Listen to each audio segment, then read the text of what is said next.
Vitet e fundit kanë qenë veçanërisht të rëndësishme për forcimin e pavarësisë energjetike të Kosovës. Në vitin 2020, hyrja në fuqi e marrëveshjes së re të kyçës me ENTSO-e dhe fillimi i operimit të Kostit si zonë e pavarur rregulluese, e menjëherë më pas, 2 muaj më vonë, edhe në kuadër të bllokut rregullues Kosovë-Shqipëri, përfaqësuan një arritje historike për vendin tonë. Këto zhvillime i mundësuan Kosovës që të operojë në mënyrë të pavarur brenda sistemit elektroenergjetik evropian dhe hapur rrugën për një bashkëpunim edhe më të thellë energjetik ndërmjet Kosovës dhe Shqipërisë. Një hap tjetër i rëndësishëm ishte themelimi i bursës shqiptare të energjisë elektrike Alpex nga Kosti dhe OSCE-ja e Shqipërisë. Funksionalizimi i tregut një ditë para dhe bashkimi i tregjeve të Kosovës dhe Shqipërisë kanë krijuar kushtet për një treg më konkurrues, më transparent dhe më të integruar të energjisë elektrike. Gjatë vitit 2024, në tregun e ditës në avancë, apo një ditë më përpara si shtuhet ndryshe, u tregtua një volum i përgjithshëm prej 1172 gigawatt-orë energji elektrike.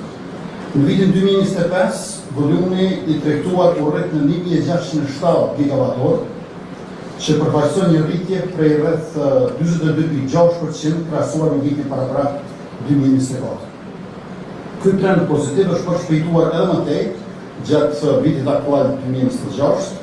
vetëm gjatë gjysmës së parë të këtij viti, volumi i tregtuar ka arritur në 1180 gigawatt-orë, apo 75.2% më shumë se sa gjatë gjysmës së parë të vitit 2025.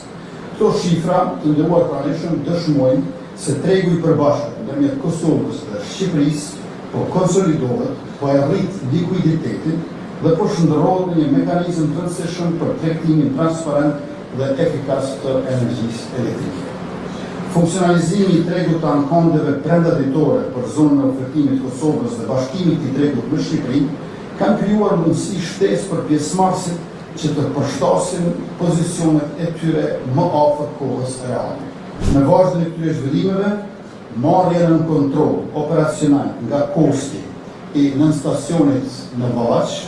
përfaqëson një moment të rëndësishëm në konsolidimin e funksionimit unik të sistemit elektroenergjetik të Kosovës. Ky hap ka forcuar kontrollin operacional të rrjetit transmetimit, ka rritur sigurinë dhe besueshmërinë e sistemit dhe ka kontribuar në shtrirjen e plotë të operimit të Kostit në gjithë territorin e Republikës Kosovës. Në të njëjtën kohë, Kosova po hyn tash në një fazë të re të tranzicionit energjetik, integrimi i burimeve të ripërtrishme të energjisë, ndërtimi i kapaciteteve të reja solare dhe të erës, instalimi i sistemeve të baterive për akumulimin e energjisë, si dhe modernizimi e rindërtimi i kapaciteteve ekzistuese gjeneruese që sigurojnë furnizimin në bazë, do të transformojnë mënyrën se si prodhojnë, transmetojnë dhe konsumojnë energji.